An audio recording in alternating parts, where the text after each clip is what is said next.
போற்றி போற்றி.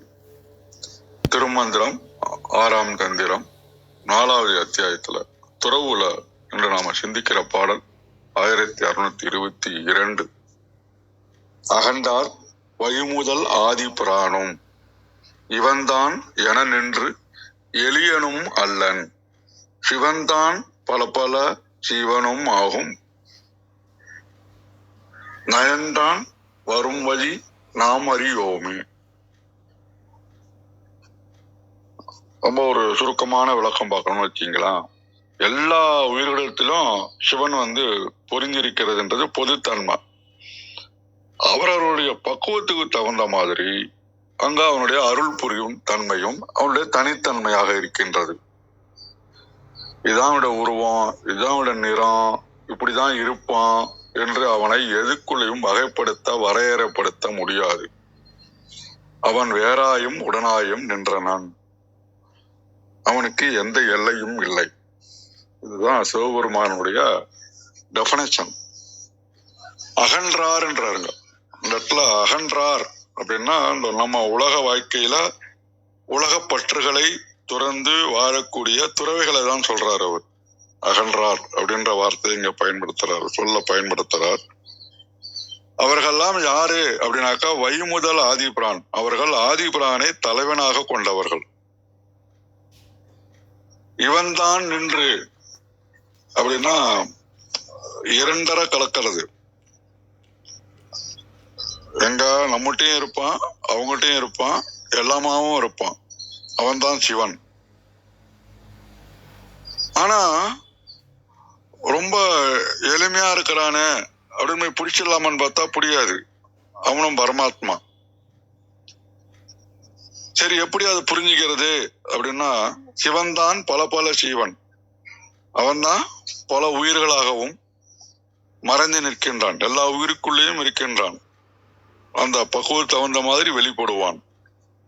நயன்றான் வரும் வழி அப்படின்னாக்கா அவன் கருணையோட நுட்பமா வருவான். நம்ம கிட்ட ஒரு உயிர்கிட்டையும் போவான், அவனுடைய கருணை கிடைக்கும்.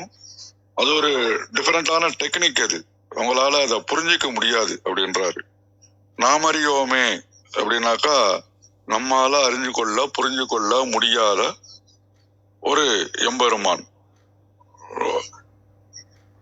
அந்த யூனிவர்சலா இருக்கக்கூடிய அந்த விஷயத்த நம்ம எப்படி புரிஞ்சுக்கலாம் அப்படின்னம்னா, எல்லா உயிர்களும் ஆன்மாவாக இருக்கின்றது, சாதாரண மனிதனுக்கும் இருக்கின்றது. ஆனா நாணம் பெற்ற துறவிக்குத்தான் வேறுபாடு தெரியும். உயிர்களுக்கு உள்ள புகுந்து அருள் புரியும் அந்த திருவருள் பாத்தீங்கன்னா கருணை வழி, அந்த அருள் சக்தி பாயுதல், அது மனித அறிவுக்கு எட்டாதது. சாராம்சம் என்னன்னா சிவ சிவிய ஐக்கியம் அப்படின்னு நம்ம சொல்லலாம். பற்றற்ற துறவிகளிடம் சிவன் தானாகவே வெளிப்படுவான். நீங்க 100% பியூரிஃபையர் அப்படின்னாக்கா it directly come to your mind. கண்டிப்பா உங்களுக்கு அவன் தெரிய ஆரம்பிச்சிருவான். அதுல ஒரு வித்தியாசம் எதுவும் கிடையாது. எங்கும் நிறைந்திருக்கின்றான்.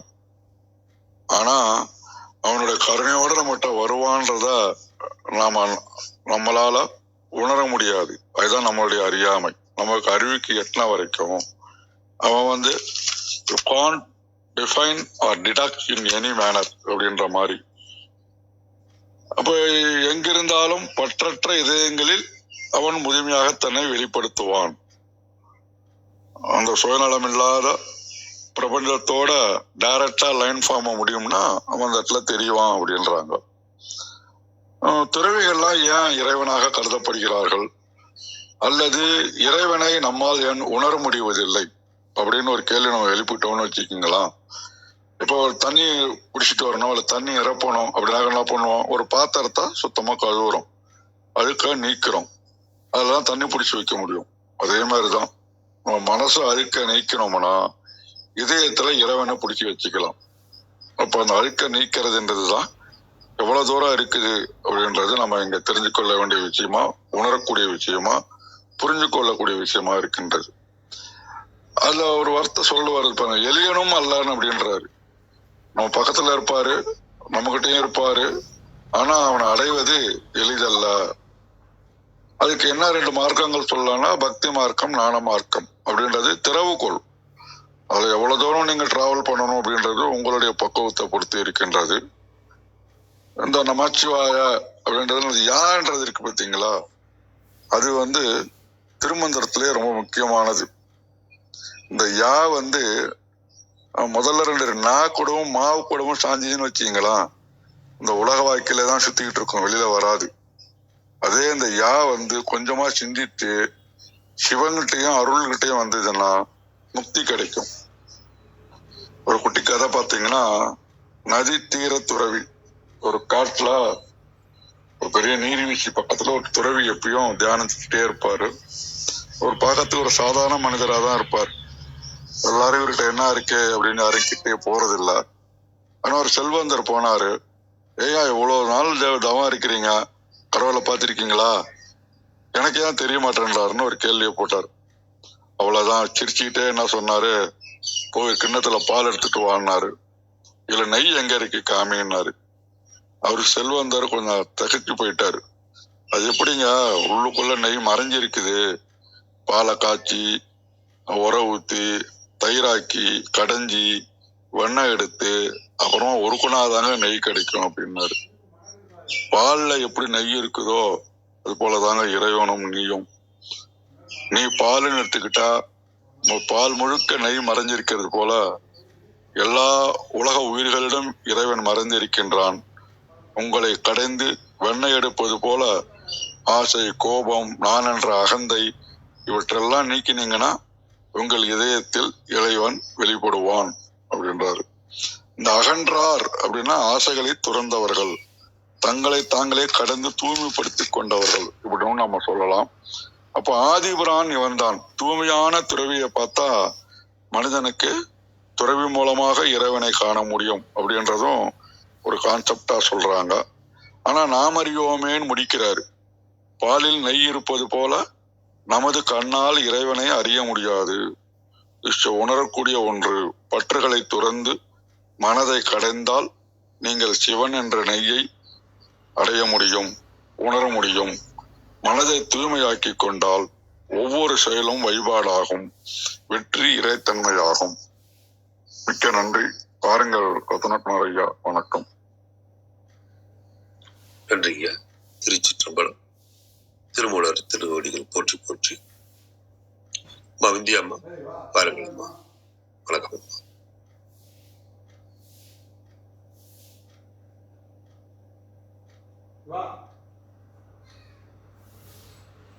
அனைவருக்கும் வணக்கம். ஓம் சிவசக்தி போற்றி, ஓம் திருமூலரே போற்றி. 1622வது திருமந்திரம். அமுதம் அவன். திருமந்திரம். அகன்றார் வழிமுதல் ஆதி பிரானும் இவன்தான் என நின்று எளியனும் அல்லன், சிவன்தான் பல பல சீவனும் ஆகும், நயன்தான் வரும் வழி நாம் அறியோமே. அருமையான திருமந்திரம். அகன்றார் வழிமுதல் ஆதி பிரானும். இருவகை பற்றுகளையும் விட்டு அகன்ற துறவிகள் தங்கள் வழி முதலாக வழிகாட்டியாக கொண்டுள்ள மூல முதல் பொருளாகிய சிவபெருமான். இவன்தான் சிவன் என்று எளிதாக சுட்டிக்காட்டி விடத்தக்க சாதாரண நிலையில் உள்ளவனும் அல்ல. சிவ பரம்பொருளே அவனை பணிவார் மனப்பக்குவத்துக்கு ஏற்ப அந்த சீவன்களோடு ஒன்றி இருப்பான். என்றாலும் அவன் அருளும் நன்மைகள் நம்மை வந்தடையும் விதம் நம்மால் அறிந்து உணர இயலாத ஒன்றாகும். வழி முதல், செல்லும் வழிக்கு முதல் மற்றும் வழி வழியாக எனவும் பொருள் காணலாம். எளியன் எளிமையானவன், நலன் தான் நன்மைகள் தாம், வரும் வழி வந்தடையும் விதம். கழக வெளியீட்டில் அம்மையுடன் கூடிய அப்பனாகிய சிவனும் பற்றச்சார் வழிக்கு முதல்வன் ஆவன். அவன் இந்த தன்மையன் என் திசைக்கும் எளியனும் அல்லன். சிவன் தாளாகிய திருவருள் ஆறுயிர்கட்கு ஏற்றவாறு பலவாக அமைந்து செவ்வி வருவிக்கும் நயமாகிய திருவடி உணர்வு திருவருள் உணர்வால் உணரத்தக்கது. நாம் என்னும் அகச்செருக்கு உள்ளவரையும் அவ்வுயிர் ஆணவ முனைப்புடையது. அம்முனைப்பால் சிவனை உணர முடியாது என்பதுதான் நாம் அறிவோம் என்பது. அகன்றார் வழி முதல் துறவிகள் பரம்பரைக்கு முதல்வன். சிவன்றால் சிவசக்தி வரும் வழி, அசக்தி வரும் வழி நாம் அறியோம்.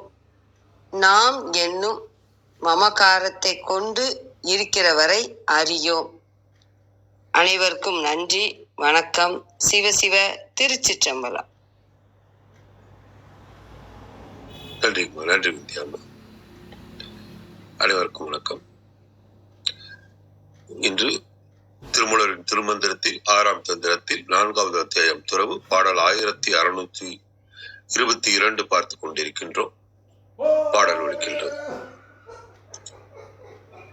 அகன்றார் வழி முதல் பாதிப்பிரான் இவன் தான் என நின்ற எளியனும் அல்லன். சிவன் தாழ் பல பல சீவருமாகும் நயன் தான் வரும்படி நாம் அறியோமே. அகன்றார் வழிமுதல் ஆதிபிரானும் இவன் தான் என நின்று எளியனும் அல்லன். சிவன் தான் பல பல சீவனுமாகும் நயன்று தான் வரும் வழி நாம் அறியோமே. இதன் விளக்கமாக kvn.திருமூலர்.com சரவணனியா தளத்திலிருந்து. அனைத்தையும் விட்டு விலகி நிற்கின்ற துறவிகள் தாம் செல்லுகின்ற வழியின் மேன்மை நிலையை அடைந்த அந்த கணம் முதலே ஆதியிலிருந்தே அனைத்திற்கும் தலைவனாக இருக்கின்ற இறைவன் இந்த துறவியே தாம் தான் என்று துறவியாகவே நின்றாலும் ஜீவாத்மா போன்ற எளியவன் இல்லை, பரமாத்மாவாகவே இருக்கின்றான். அந்த பரமாத்மாவாகிய சிவனே தான் பல விதமான ஜீவாத்மாவாகவும் இருக்கின்றான். ஆனாலும் அவன் துறவிகளிடத்தில் விரும்பி தாமே வருகின்ற வழிமுறையை நாம் அறிவது இல்லை. இதன் உட்கருத்தாக அனைத்து உயிர்களுக்குள்ளும் இறைவன் இருக்கின்றான் என்றாலும் அனைத்தையும் விட்டு விலகி இருக்கின்ற உயிர்களுக்குள் இறைவன் தமது பரமாத்ம நிலையிலேயே விருப்பத்தோடு வந்து வீற்றிருக்கின்றான் அப்படின்னு கொடுத்திருக்காங்க. இதற்கான விளக்கம் தேவாரம்.org பார்ப்போம். துறந்தவரது குடிக்கு தானே முதல் என நிற்கின்ற சிவபெருமான் இன்ன வகையினன் என ஒருவராலும் இனம் கண்டு கூறற்கு எளியனாய் நிற்பான் அல்லன். அதனால் அவன் அளவற்ற உயிர்களில் நிறைந்து அவையேயாயும் நிற்பன். அவனது அருள் எவ்வாற்றால் வரும் என்பதையும் நாம் அறிய மாட்டோம். இதன் குறிப்புரையாக குடிக்கு முதலாவது குடி முழுதாண்டு வாழ்வர வாழ்வித்து அதனை சிவக்குடி என யாவரும் கூற வைத்தல். சிவன் யாதொரு கூற்றினும் படாதவன் என்பதை எந்த யாரவர் எவ்வகை யார்களோ என்பது முதலியவற்றால் அறிக. சிவன்தான் என்பதில் தான் என்பது தேற்ற பொருட்டாய் அனுமதித்தலை உணர்த்திற்று. உயிர்கள் அளவற்றன ஆதலின் அவற்றிற்கு அவன் அருளும் முறைமைகளும் அளவில்லனவாய் நம்மால் அறியவாரா என்பார். அவன் அளவற்ற உயிர்களில் அவையேயாய் கலந்து நிற்றலை எடுத்தோதினார். இவ்விடத்து சிவன் தாள் என சத்தி மேல் வைத்து ஓதுதற்கு இயைபின்மையின் அது பாடமாகாமை அறிக. நயம் நயன் என போலியாயிற்று. அருள் என்பது இதன் பொருள். சிவனது அருள் உயிர்களுக்கு வருமாறு இவையே என வரையறுக்க ஒண்ணாமையை ஆட்பாளவர் கருளும் வண்ணமும் ஆதிமாண்பும் கேட்பான் புகில் அளவில்லை கிளைக்க வேண்டா என திருஞான சம்பந்தரும் அருளி செய்தார். இங்கனம் கூறவே இல்லம் துறந்து வேடம் பூண்டு ஓரிடத்தில் நில்லாது செல்வோரே துறந்தார் ஆவார் என கொண்டு அவ்வாறில்லாத சிலரும் சிவனது அருள் பெற்றமை கேட்கப்படுதல் என்னை என ஐயுற்றவர்க்கு புறத்துறவு இல்லாது அகத்துறவே உணராய் பல்வேறு நிலையில் நிற்பார்க்கும் சிவன் பல்வேறு வகையாய் அருள் புரிதல் உண்டு. ஆயினும் அது பற்றுதல் இன்றியாகாது என ஐயம் அறுத்தவாறாயிற்று. பற்றற்றாத வழி சிவனருள் கூடாது என்றற்கே முதற்கண் அகன்றார் வழி முதல் ஆதிபிரான் என அருளி செய்தார். அகஞால தகத்துள் தோன்றி வருந்துணையும் சுற்றமும் பற்றுவிட்டு வான்புலன்கள் அகத்தடைக்கி மடவாரோடும் பொருந்தனை மேல் வரும் பயனை போக மாற்றி என்றது நிறைவான துறவு நிலையை உணர்த்தி அருளியவாறு இதனுள் உயிரெதுகை வந்தது. இதனால் திருவருளுக்குரிய துறவு நிலை தோற்றத்தால் பல வகையினாலும் கூறப்பட்டது அப்படின்னு இதற்கான குறிப்பிறையா இந்த பதில கொடுத்திருக்கிறாங்க. அம்மா கிருத்திகா அம்மா, வணக்கம் அம்மா, வாருங்கள் அம்மா.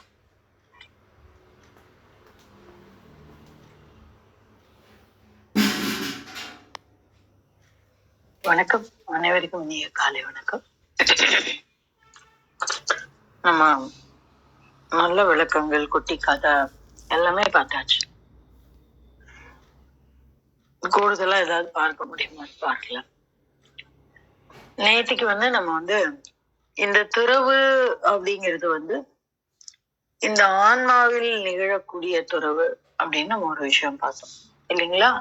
ஏன்னா நாகமும் அப்படின்னு சொன்னாரு. அப்போ இது ஆழமா பார்க்கும்போது ஆன்மாவை குறிக்கக்கூடிய ஒரு விஷயமா இருக்கும். அதுவும் அங்க இருக்கிறது அப்படின்னு நம்ம பார்த்தோம். இப்போ அதுல இன்னொரு இடத்த சொல்றாரு. என்ன சொல்றாரு அப்படின்னா, நயன்றான் வரும் வழி நாம் அறியோமே, கடைசி 4வது வரி.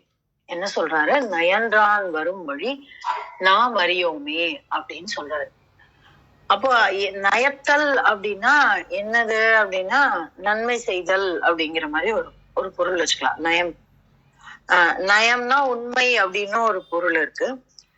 நயத்தல் அப்படின்னா ரொம்ப விரும்பத்தக்க ஒரு நிலையில் நின்று நன்மை தரக்கூடிய செயலை செய்வது. அதாவது அது நன்மை, அந்த நன்மையை கூட விரும்பத்தக்க வகையில் செய்யறது அப்படின்னு நம்மளும் இந்த வார்த்தையை உபயோகிப்போம். நயம் பருப்பு, நயம் புளி. இந்த நயம் அப்படின்னா it is the most wanted or most nice அப்படிங்கிற ஒரு பதத்துல இந்த வார்த்தையை உபயோகம் பண்ணுவோம் ஒரு பொருள்ல. அப்போ இந்த இடத்துல என்ன சொல்றாரு? நயன்றான் வரும் வழி. அப்போ அவனுடைய செயலை கொண்டு அவனை அடையாளப்படுத்துகிறோம் நம்ம. அப்போ நயன்றான் அப்படின்னா இந்த இத்தகைய நயத்தலோடு இருக்கக்கூடிய, அல்லனா நயத்தலே வடிவாக இருக்கக்கூடிய அவன் அப்படின்னு ஒரு தன்மைய சொல்றார். இறைவனுடைய ஒரு தன்மையை, அதை நாம் அறிவோமே அப்படிங்கிறார். அதுக்கப்புறம் வருவோம். அதுக்கப்புறம் இன்னும் 2 இடத்துல அவருடைய தன்மையை இந்த இடத்துல மீண்டும் சொல்லுகிறார். என்ன சொல்றாரு அப்படின்னா, ஆதிபிரான் அப்படின்ற ஒரு வார்த்தையை உபயோகம் பண்றாரு. சொல்லிட்டு இன்னொன்னு என்ன சொல்றாரு? இவன் எளியனும் அல்லன் அப்படின்னு சொல்றாரு. இத்தனை நாள் வரைக்கும் எல்லாராலும் அடையப்படக்கூடியவன் அப்படின்னு சொல்லிட்டு இருந்தாரு. எல்லாராலையும் புரிந்து கொள்ளக்கூடியவன் அப்படின்னு சொன்னாரு. ஆனா இப்ப இன்னைக்கு ஒரு வார்த்தை சொல்றாரு பாருங்க, இவன் தான் என நின்ற எளியனும் அல்லன் அப்படின்னு சொல்றாரு. அப்போ இந்த இடத்துல நம்ம என்ன புரிஞ்சு, ஆதிபிரான்னு ஒரு வார்த்தையும் அந்த இடத்துல வைக்கிறாரு. அகன்றார் அப்படின்னு ஒரு வார்த்தை சொல்றாரு. இந்த ஆதிபிரான் அப்படிங்கிறது நம்ம ஏற்கனவே பார்த்துட்டு வர்றதுதான். ஆதியாகிய அம்மைக்கும் பிரான் அப்படின்னும் நம்ம எடுத்துக்கலாம். அதாவது அந்த சக்திக்கும் பிரான் அப்படின்னும் நம்ம எடுத்துக்கலாம். இல்ல முழுமுதல் கடவுளாக என்றென்றும் நிலைத்து நிற்கக்கூடிய தோற்றலும் அழிதலும் இல்லாதவனான ஆதிபிரான் அப்படின்னும் நம்ம புரிஞ்சுக்கலாம். அப்ப அவனுடைய ஒரு தன்மையை முதல்ல ரொம்ப பிரம்மாண்டமா சொல்லிட்டு இவன் தான் என்று எளியனும் அல்லன் அப்படின்னு சொல்றாரு. அப்ப அங்க மலைய சொல்லிட்டு, இவ்வளவு எளியவன் இல்ல, நீ நினைக்கிற மாதிரி சுட்டி காட்டக்கூடிய எளியன் அல்ல அப்படிங்கறதுதான் அந்த இடத்துல ரொம்ப முக்கியமான ஒரு விஷயம். நம்ம எல்லாவற்றிலும் இறைவன் இருக்கிறான் அப்படிங்கறதான் நம்ம மீண்டும் மீண்டும் பார்த்து கொண்டு இருக்கிறோம். இந்த துறவு நிலையும் நம்ம பார்த்தோம். என்ன சொன்னாரு அப்படின்னா, தேகம் படம் செய்து உடம்பிடமாமே அப்படின்னு சொன்னாரு. அப்ப அந்த உடம்புக்குள்ள இருக்கக்கூடிய அந்த ஆன்மா அப்படின்னு நம்ம பார்த்தோம். அந்த ஆன்மா எல்லாருக்குள்ளயும் இருக்குங்கிறது நமக்கு தெரியும். அந்த ஆன்மா இறை அப்படின்னு சொல்லும் பொழுது அவன் செய்யக்கூடிய அந்த அந்த அந்த மனது செய்யக்கூடிய ஒரு துறவி இருக்காரு. அப்ப இன்னொரு துறவியை பார்க்கிறாரு. அந்த இன்னொரு துறவியை பார்க்கும் பொழுது ஒருவேளை அந்த துறவிய பத்தின எண்ணம் இவங்க மனசுல அவ்வளவு பெருசா இல்லைன்னு வச்சுக்கோங்களேன். நான் பார்த்திருக்கேன். 2-3 துறவிகள் உட்கார்ந்து பேசும்போது பார்த்திருக்கேன். நம்மளே பாருங்க, ஒருத்தர் நான் உட்கார்ந்து பேசிட்டு இருக்கும்போது நான் பெரியவனா நீ பெரியவனான்னு ஒரு ஒரு ஒரு ஒரு சின்ன அகங்காரம் உள்ளுக்குள்ளே ஓடிக்கொண்டு விஷய ஞானத்துல திளைத்து நிற்போம். அதே மாதிரிதான் அந்த துறவிகளும் இருப்பாங்க. அவன் துறவை சரியா ஃபாலோ பண்ணல, இவன் துறவை சரியா ஃபாலோ பண்ணல, என்னுக்குள்ளே இருக்கக்கூடிய இறைவனே பெரியவன், இந்த எண்ணங்கள்லாம் இருக்கும். அப்போ அந்த துறவியை பார்க்கும் பொழுது அவர் மேல் உள்ள குறைகளை நம்ம அந்த இறைவன் மேல் ஏற்றி பார்த்து விடக்கூடாது. இறைவன் சரியா கொடுக்கல, அவருக்கு கம்மியாதான் கொடுத்திருக்கிறாரு, அவர் இன்னும் முழுமை அடையவில்லை. நம்மளே நிறைய சொல்லியிருக்கோம். யாராவது பக்தி வழியில நிக்கிறவங்க பார்த்தா அவங்க வந்துகிட்டு இருக்காங்க பாதையில, இது எவ்வளவு பெரிய ஒரு ஆனா அது இறைவன் அவனுடைய அந்தந்த ஆன்மாக்களினுடைய பரிபாகத்திற்கு தக்கவாறு விளங்கி இருக்கிறார். இப்போ ஒரு சின்ன குழந்தைக்கு நம்ம நேரடியா கொண்டு போய் சூரியனை காமிச்சிட முடியாது. முதல்ல அத போட்டோல காமிப்போம், அதுக்கப்புறம் வீட்டுக்குள்ள ஜன்னல்ல இருந்து காமிப்போம், திருப்பி வெளியில காமிப்போம், அதுக்கப்புறம் தான் அதை நேர கொண்டு போய் உச்சி வெயில கொண்டு போய் பட்டி தலையில பாருன்னு சொல்லுவோம். அப்பவும் கூட அந்த குழந்தையால எவ்வளவு எடுத்துக்க முடியும்னு தெரியாது. அந்த குழந்தையால எது எடுத்துக்க முடியுமோ அதை எடுத்துக்க முடியும். இதுல அந்த இறைவனுடைய தன்மை எதுவுமே இல்லை. அவன் எளியவன், எளிமையாக புரிந்து கொள்ளக்கூடியவன் தான், புரிந்து கொள்ளப்படக்கூடியவன் தான். ஆனால் அது அந்தந்த ஆன்மாவின் பரிபாகத்திற்கு தக்கவாறு. அப்ப இந்த இடத்துல ஒரு ரொம்ப கூர்மையான ஒரு துரத்தலை சொல்றாரு. என்ன துரத்தல் அப்படின்னா, நீ ஒப்பிடாத அப்படிங்கிறார். நீ உனக்குள்ள இருக்கக்கூடிய இறைவன் பெரியவன், அவன் எதிரில இருக்கிறவன் சிறியவன் நீ சொல்லாத. அவன் அத்தகைய எளியவன் இல்லை, யாராலையும் ஒப்பிட்டு பார்க்க முடியாத ஒரு இடத்துல இருக்கிறவன். அதனாலதான் அகன்றார் வழி முதல் அப்படின்றாரு. அப்போ அந்த அந்த அந்த அந்த அகலுதல் அப்படிங்கிறது என்ன அப்படின்னா, அந்த இரு வினையின் பற்றுக்களில் இருந்தும் நீங்குதல். அப்ப அப்படி நீங்கி பார்க்கும்போது அந்த அகண்ட பிரம்மாண்டத்தை, நம்ம கங்கையை பார்க்கும்போது கூட சொல்லுவோம் அகண்ட கங்கை அப்படின்னு சொல்லுவோம். அப்புறம் இன்னொரு இடத்துல சரஸ்வதியை விட கம்மியா ஓடுறான். இந்த இடத்துல ஒரு கம்பாரிசன் வந்துடும். அந்த மாதிரி கம்பாரிசனுக்குள்ள வரக்கூடியவனே இல்ல அவன். அதனாலதான் சொல்றாரு, இவன் தான் என்று எளியவன் இல்லைன்னு நீ சுட்டி காட்டி சொல்லக்கூடிய அளவுக்கு அவன் எளியவன் அல்ல. சிவன் தான் பல பல சீவனும் ஆகும். எல்லாருக்குள்ளயும் இருக்கக்கூடியவன் தான் அவன் தான் இருக்கான். அப்போ அந்த ஜீவனுடைய தன்மைக்கு ஏற்றவாறு அவன் அங்கு விளங்குகிறான். அதாவது அந்த ஜீவனால் வெளிப்படுத்தக்கூடிய தன்மைக்கு ஏற்றவாறு, அந்த ஜீவனின் பரிபாகத்திற்கு ஏற்றவாறு அவன் வெளிப்படுவான். அப்ப எனக்கு இறைவன் எப்படி வெளிப்பட்டு இருக்கிறான் அப்படின்னு கேட்டா, பெரும் ஜோதியாக. நம்ம வள்ளலாருக்கு என்ன வெளிப்பட்டார் அப்படின்னா, அருட்பெரும் ஜோதியாக வெளிப்பட்டார். அப்ப அதேதான் எனக்கு கிடைக்கணும்னு இல்லை, அவருடைய அந்த தூய்மையான ஒளிக்கு அவர் அப்படி தெரிஞ்சாரு. எனக்கு அப்படி தெரியாதா இருக்கும். எனக்கு ஒரு சுடர் வடிவுல தெரியுமா இருக்கும், இல்ல உருவுல தெரியுமா இருக்கும், இல்ல மலையில இயற்கையில தெரியுமா இருக்கும். இங்க இருக்கக்கூடிய இன்னும் ஒரு சிலருக்கு அவர் வேற ஒரு மாதிரி தெரியுமா இருக்கும், இல்ல இதை விட வித்தியாசமா. அப்போ ஒரே மாதிரி எல்லாரும் புரிஞ்சுக்காதீங்க. இந்த இடத்துல 2 விஷயத்த அவர் உடைக்கிறாரு. ஒண்ணு, அவனை கம்பேர் பண்ணாத, அவனை ஒப்புமைப்படுத்தி உனக்கு தெரிந்த இறையோடு அல்லது மற்றவர்கள் சொன்ன இறையோடு உன்னுடைய இறையை ஒப்பிட்டு பார்க்காதே அப்படின்ற ஒரு முக்கியமான விஷயம். அப்ப இந்த இடத்துல 2, 1 ஒப்புமைப்படுத்தாதே, 2வது எதை கொண்டு ஒப்புமைப்படுத்தாத. உன்னோட புத்தியில இதுவரைக்கும் நீ படிச்சுட்டு இருந்த விஷய ஞானத்தை கொண்டு அவனை ஒப்பிட்டு கொள்ளாதே. உனக்குள்ளே இருக்கக்கூடிய இறைவனை நீ என்ன பண்ணு அப்படின்னா, அவன் உனக்குள்ள எப்படி இருக்கான்னு உன்னுடைய அனுபவத்தின் மூலமாக நீ கற்றுக்கொள். அப்போ விஷய ஞானத்தை விட்டுரு. அதனாலதான் சொல்றாரு, நயன்றான் வரும் வழி நாம் அறியோமே. உனக்குள்ள அவன் எத்தகைய நன்மையை செய்திருக்கிறான் அப்படிங்கிறது உனக்கு தெரியாது. அதனால நீ அதை வச்சு நீ கம்பேர் பண்ணிக்காத, அதை வச்சு தேடாத. கருப்பு பாக்ஸ்ன்னு தேடாத, வெள்ளை துணின்னு தேடாத, உள்ளுக்குள்ள பெட்டியை தேடும் போது சிகப்பு துணின்னு தேடாத. பர்ஸ காணோம், அந்த பர்ஸை தேடு, அவ்வளவுதான். அந்த பர்ஸை எடுத்துக்கோ, அவ்வளவுதான். அந்த இடத்துல அப்படி புரிஞ்சுக்கோ. நீ இன்னொருத்தர் சொன்னதை வச்சு உன்னுடைய இறையை நீ அறிந்து கொள்ள முயலாதே. அப்போ அறிந்தவைகளின் இன்றும் துரத்தல். ஒப்புமைகளின் நின்றும் துரத்தல் அப்படின்னு ஒரு முக்கியமான விஷயத்த இந்த இடத்துல சொல்லி கொடுக்குறாரு. ஏன்னா அவன் வரக்கூடிய வழியை நாம் அறிந்து கொள்ள மாட்டோம் அப்படிங்கறதா இந்த இடத்துல மிகப்பெரிய உண்மை. அத அப்படி அறியாததுனால அவன் எளியவன் அல்ல, அறிஞ்சிட்டா அவன் எளியவன். அப்ப என்னோட இறை யாரு, who is my, how did I understand அப்படின்னு நம்ம புரிஞ்சுக்கிட்டோம்னு வச்சுக்கோங்களேன், ரொம்ப பேரானந்தமா இருக்கும். எந்த ஒப்புமையும் வராது, கொஞ்சம் நிறைய எதுவுமே கிடையாது. யார பார்த்தாலும் சிவ வடிவாதான் நமக்கு தெரியும். அதுல இருக்கக்கூடிய குறை நிறைகள் தெரியாது.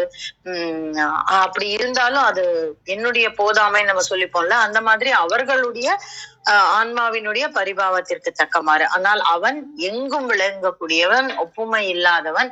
அதனால அந்த அறிதல்களிலிருந்து துறவு கொண்டு நீ அவனை உணர்ந்துகொள் அப்படின்னு சொல்லக்கூடிய அற்புதமான மந்திரம். அதை உங்களோடு பகிர கிடைத்த இந்த காலை வேளைக்கு நன்றி சொல்லி என்னுடைய பரிதலை முடித்துக் கொள்கிறேன். நன்றி.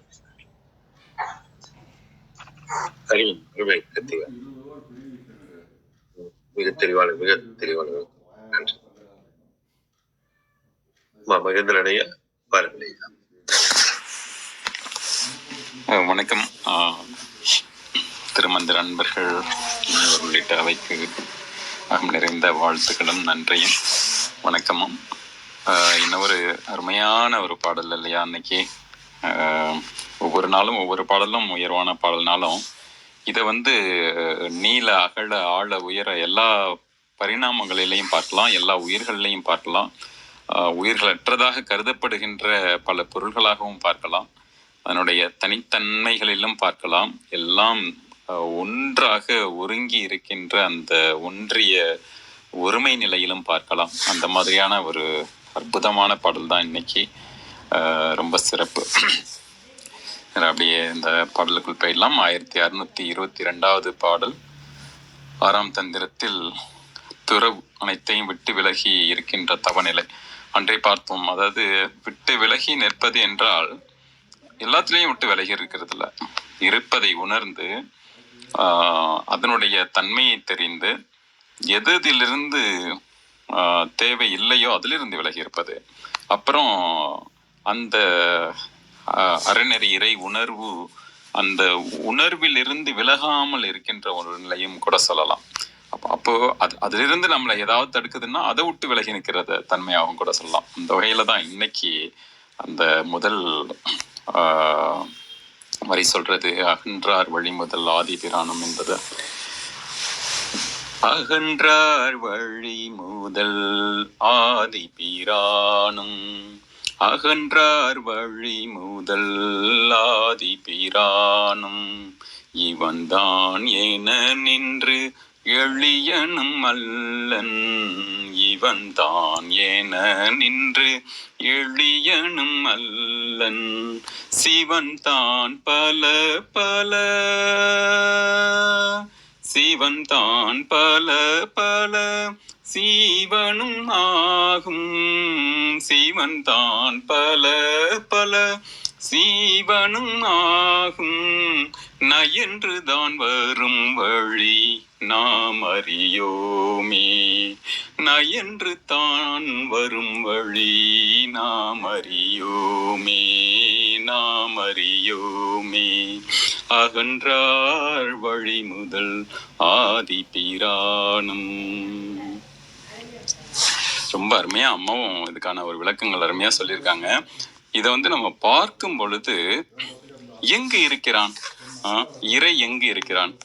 நான் முன்பு குறிப்பிட்டது போல ஓஷோ அவர்கள் சொல்றாரு ரொம்ப அருமையா, எல்லாரும் காட் அப்படிங்கிறத தாண்டி காட்லினஸ்க்கு போகணும் அப்படின்னு ஒன்று சொல்லுவாரு. அது இறைவன் ஒன்னா ஒரு இதாவை மட்டும் பார்க்கிற தன்மையா இல்லாம அந்த எல்லோவற்றிலும் ஒருங்கி இருக்கின்ற அந்த இறைமை நிலையை பார்க்கணும் அப்படின்னா, இறைமை என்கின்ற போது அது ஒரு பண்பு நிலையாகிவிடுது, பண்பு அது பண்பு தொடராக ஆகிவிடுது. ஆங்கிலத்தில் ஒன்று சொல்லுவோம் இல்லையா, நீங்கள் அதை அடைய வேண்டும் என்றால் முதல் அதை பெற வேண்டும் என்று சொல்வார்கள். இல்லை, அது முதல் ஸ்டெப் கிடையாது. அதற்கு பிறகு அதை செய்ய வேண்டும் என்று சொல்வார்கள், 2வது ஸ்டெப். அதுவும் கிடையாது. 3வது அதுவாகவே இருத்தல் என்று சொல்வார்கள். இதை நம்ம இந்த வழியில போறதுக்கு பதிலா அந்த வழியில இருந்து பாக்குறது. அது எப்படி பாக்குறது? அதுவாகவே இருத்தல். அப்ப அதுவாகவே இருத்தல் அப்படின்னு பாக்குறோம்னா அந்த பி ஸ்டேட்டு, அப்புறம் டூ ஸ்டேட்டு, அப்புறம் தான் வந்து ஹேவ் ஸ்டேட். அப்புறம் ஹேவ்ங்கிறது தானாம வந்துடும். அப்ப நம்மோடு வந்து அதுவாகவே எதை அடைய வேண்டும் என்று நினைக்கிறோமோ, நீங்கள் அதுவாகவே இருக்கும் பொழுது, அதே உணர்வாக இருக்கும் பொழுது, அதே நிலையாக இருக்கும் பொழுது, அந்த நிலையின் மூலமாக நீங்கள் செய்வதை செய்வீர்கள், செய்யக்கூடாததை செய்ய மாட்டீர்கள். அப்போது செய்யக்கூடியதை செய்தால் அது கிடைத்துதானே ஆக வேண்டும். கிடைக்காம போறதுக்கு வேற வழியே இல்லை இல்லையா? அது மாதிரி தான் நமக்கு நிச்சயமா கிடைக்கும் அப்படிங்கிறதான். அப்போது முதல் நிலையாக நாம் இறைமை நிலையை எல்லோரிடம் உணர்வது. அப்போது இறையை பார்க்கின்ற தன்மை எப்படி இருக்க வேண்டும், அதான் இங்க சொல்றாரு. ரொம்ப அருமையா சொல்றாரு இந்த இதுல. இங்கு எங்கு இருக்கிறார் என்றால் அனைத்து உயிர்களுக்குள்ளும் இருக்கிறார், அனைத்து பொருள்களிலும் இருக்கிறார், அனைத்து அனுபவங்களிலும் இருக்கிறார், அனைத்து பேச்சிலும் நடையிலும் மூச்சிலும் எல்லாவற்றிலும் இருக்கிறார். எதெல்லாம் நம்மோடு உடன்படுகின்ற ஒன்றில் மட்டுமல்ல, நீங்கள் உடன்படாத கருத்துகளிலும் இருக்கிறார். ஏன்னா சில சமயம் பகைவனுக்கு அருள்வாய் நன்னெஞ்சே பகைவனுக்கு அருள்வாய் என்று பாரதி சொல்றான் இல்லையா? பகை என்பது இந்த பகைமை நிலை இல்லாமல் இருத்தல். அப்போது என்னன்னா, இது என்னிடம் ஏதோ சொல்ல வருகிறது, இதன் மூலமாக நான் வந்து புரிந்து கொள்கிறேன், இதன் மூலமாக என்னை நான் திருத்திக் கொள்கிறேன், இதன் மூலமாக என்னை பாதுகாத்துக் கொள்கிறேன் என்ற பல வகைகளில் வந்து நமக்கு அது வந்து நமக்கு பிடிக்காத ஒன்றும் கூட நம்மளுடைய பாதைக்கு, சரியான பாதைக்கு வழிகாட்டுகின்ற ஒரு நிலை இருக்கும். அங்கேயும் இறைவன் இருக்கிறான். முட்டுகின்ற ஒரு முட்டுக்கட்டைகளில் எல்லாம் இருக்கிறான். எதெல்லாம் நம்ம வந்து அப்படியே வந்து ஆராதித்து நம்மளை வந்து உயர்நிலைக்கு கொண்டு போய் செல்கிறவனாகவும் இருக்கிறான். நம்மை வந்து இன்ப துன்ப நிலைகளிலிருந்து நம்மை சமநிலைக்கு கொண்டு போகின்ற தன்மைக்கெல்லாம் இருக்கின்றான். அப்போது எல்லாவற்றிலும் இருக்கின்ற ஒருவன், எல்லோருமாக இருக்கின்ற ஒருவன், எங்கும் நீக்கமர நிறைந்திருக்கின்றவன், அவன் அகல முடியுமா? நம்மை விட்டு அகலவே முடியாது. ஆனால் அகன்றது போல இருந்தாலும் எப்படின்னா, நம்முடைய உடல் பன்மையா ஒருமையா என்று சொன்னால், உடல் ஒருமை என்று இது வந்து இலக்கணம் சொல்லும். ஆனால் உடல் என்பது பன்மை என்பது அறிவியல் சொல்லும். ஏனென்றால் உடலுக்குள் எத்தனை கோடி அணுக்கள் இருக்கின்றன, உடலுக்குள் எத்தனையோ எலும்புகள் இருக்கின்றன, எத்தனையோ அளவுக்கு நீள்கின்ற நரம்புகள் இருக்கின்றன. நம்ம வந்து அழைக்கின்ற ஒரு திரவ வடிவமாக அங்க வந்து ரத்தம் இருக்கிறது. நம்மிடம் வந்து பல வாயுக்கள் இருக்கின்றன, நல்ல நம்மோட வந்து சுவாசிக்கின்ற காற்று இருக்கிறது, எல்லாமே இருக்கு. அப்போ நம்மளிடம் இருந்தே நல்ல ஒரு ஆக்கம் தருகின்ற அந்த உணவை அப்படியே வந்து சத்தாக மாற்றி அதிலிருந்து நமக்கு சித்து கிடைக்கின்ற அளவுக்கு அது ஒரு உயர்தன்மையை எழுப்புகின்றதும் இருக்கிறது. நமக்குள்ளேயே தேவையில்லாதது வியர்வையாகவும் மலமாகவும் மற்ற தன்மையிலும் நம்ம விட்டு நீங்குகின்ற அல்லது நீக்க வேண்டிய தன்மையாகவும் இருக்கிறது. அப்ப எல்லாவற்றிலும் இருக்கிறது இல்லையா? அப்போ வந்து அது ஒரு பன்முகத்தன்மை இருக்கு. அதே போலதான் இறைவனை எப்படி நாம் பார்க்கலாம் அப்படின்னா, எங்கெங்கும் பார்க்க வேண்டும், எப்போதும் பார்க்க வேண்டும், அதே சிந்தையோடு இருந்து பார்க்க வேண்டும். அதனுடைய உண்மைத்தன்மையை, இருப்புத்தன்மையை, உள்ளது உள்ளபடி வந்து தெரிந்து கொள்ள வேண்டும். மனிதர்களையும் பார்க்கும் பொழுது நம்மளுடைய ஜெயகாந்தன் சொல்ற மாதிரி அவரவருக்கான அந்தந்த நேரத்து நியாயங்கள் என்று சொல்வார். வாழ்க்கை இஸ் ஈக்குவல் டு அந்தந்த நேரத்து நியாயங்கள். அதே போலதான் அவரவருக்கான அந்தந்த நேரத்து நியாயங்கள், அவரவருக்கான அப்போதைக்கான புரிதல்கள், அவரவருக்கான அந்த நேரத்து வளர்ச்சி, அவரவருக்கான ஒவ்வொரு பேக்ரவுண்டு, இவ்வளவு விஷயங்கள் இருக்கும். அப்போது அவராக மட்டும் நம்ம பார்க்க தெரிஞ்சுக்கிட்டோம்னா நம்ம அங்கிருந்து சிக்கலே இருக்காது. அப்போதுதான் இறைவனை நம்ம எப்படி தரிசிக்க முடியும்? எல்லோரிலும் இருந்து தரிசிக்க முடியும், எல்லாமாகவும் தரிசிக்க முடியும், எந்தெந்த நிலைக்கு போய் தரிசிக்க முடியும். இப்ப நம்ம வந்து உடம்புக்குள்ள ஒரு உதிரமாவும் இருக்கு, திடமாவும் இருக்கு இல்லையா? இப்போ ஒரு வந்து எலும்பு இருக்கு, அதுக்குன்னு வந்து ஒரு பகுதி இருக்கு, அதுக்குன்னு இந்த ஸ்ட்ரக்சர் இருக்கு அப்படின்னா அதுவாகத்தான் பார்க்கணும்.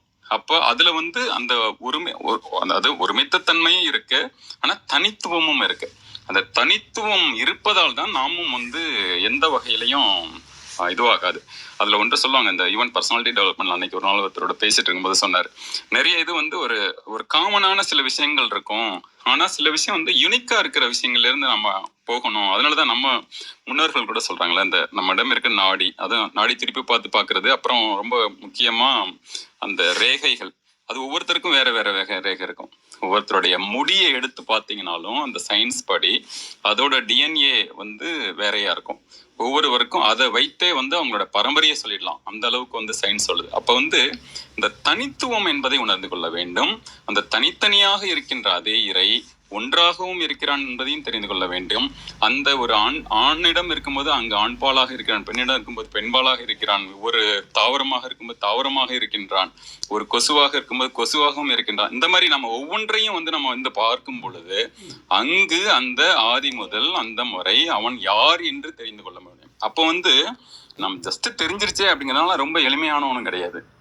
அதே சமயம் இந்த பரமுழுக்க ஆளுகின்ற அந்த பரமானந்த பேரனுபவத்தை கொடுப்பவன் என்பதால் அவன் எந்தெந்த வகையெல்லாம் பார்க்கலாம் அப்படிங்கிறப்ப குறுக்கு வெட்டு தவிட்டுறோம்னு சொல்லுவாங்க இல்லையா அறிவியல்ல. அதை ஒன்றை மேலோட்டமா பார்த்தோம் அப்படின்னா அது மேபி உடல்ல தோல் மட்டும் தெரியலாம் அல்லது முடி மட்டும் தெரியலாம். ஆனா இன்னும் கொஞ்சம் உள்ளுக்குள்ள போய் பார்த்தோம் அப்படின்னா அங்கு பல வகைகளில் அங்கேயே ஆற்றல் சக்கரங்கள் இருக்கிறது, அங்கேயே நம்முடைய உடலின் வெவ்வேறு அணுக்களின் கூட்டாக இருக்கிறது, ஒவ்வொரு ஆர்கனாக இருக்கிறது. அப்போ அதன் தன்மைக்கு அதன் வேலையை செய்யும். அப்போ அதுவாகவும் இருக்கிறான். அப்படி பார்க்கும் பொழுது அதனாலதான் அண்டத்தில் உள்ளதே பிண்டத்தில், பிண்டத்தில் உள்ளதே அண்டத்தில் என்ற பரந்துபட்ட அந்த ஒரு பார்வையும் நம்மளால புரிந்து கொள்ள முடியும். இது மாதிரி பார்த்துக்கிட்டோம் அப்படின்னா உறவுகளிலும் சிக்கல் இருக்காது.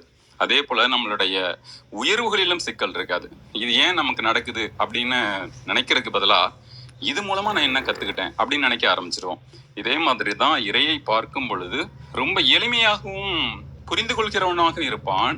இன்னும் புரிய வேண்டிய நிறைய விஷயங்களை தெரிந்து கொள்ள வேண்டிய அந்த வேட்கை உருவாக்குபவனாகவும் இருப்பான்.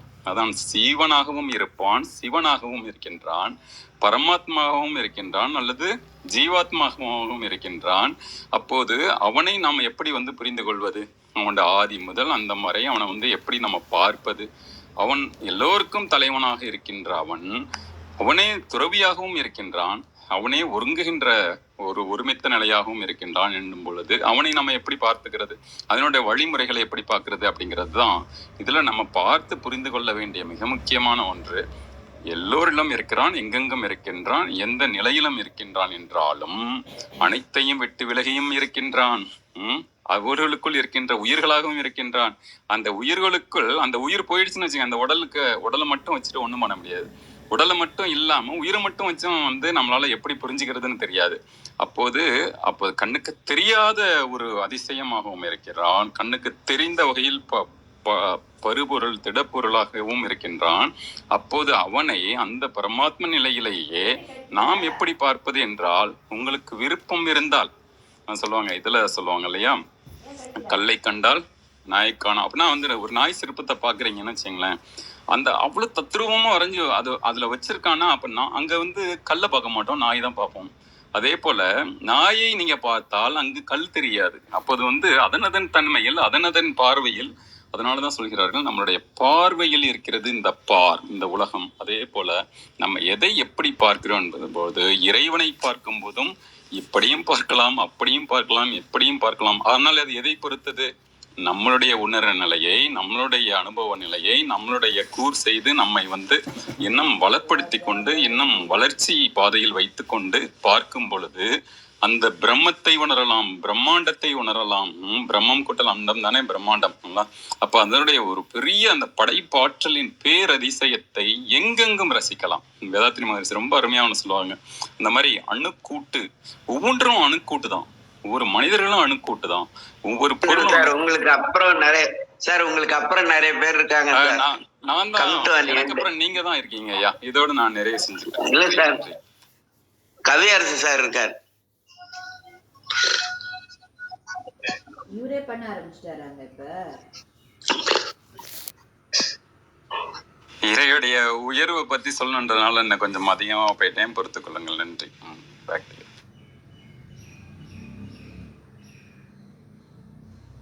நன்றிங்க, நன்றி மகேந்திரன் ஐயா.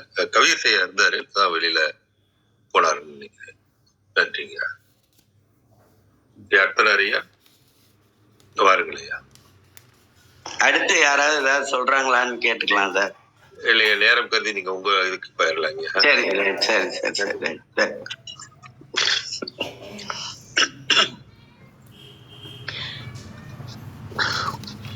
யாவரும் அறிவறியாய் எமக்கெளியாய், யாவரும் அறிவறியாய் எமக்கெளியாய், எம்பெருமான் பள்ளி எழுந்தருளாயே. அகர முதல எழுத்தெல்லாம் ஆதி பகவன் முதற்றே உலகு. சிவா திருச்சிற்றம்பலம். நன்றி. நன்றிங்க. நன்றி ஐயா. நேரம் கருதி நிறைவு செய்ய வேண்டும். நான் பெற்ற இன்பம் பெருகை வையகம் வான் பற்றி நின்ற மறைபொருள் சொல்லிட்டேன் என்றும் காலை இழந்து கருத்தருந்தோதினின் ஞான தலைவனை நன்னுவர் என்றும் கூறிய திருமூலரின் கூற்றிற்கேற்ப வந்திருந்து கருத்துக்களை கூறி தெளிவுபடுத்திய சான்றோர்களுக்கும் செவி கொடுத்து சிறப்பித்த மையன்பர்களுக்கும் மிக்க நன்றி. தளம் நிறைவடைகிறது. மீண்டும் நாளை காலை 6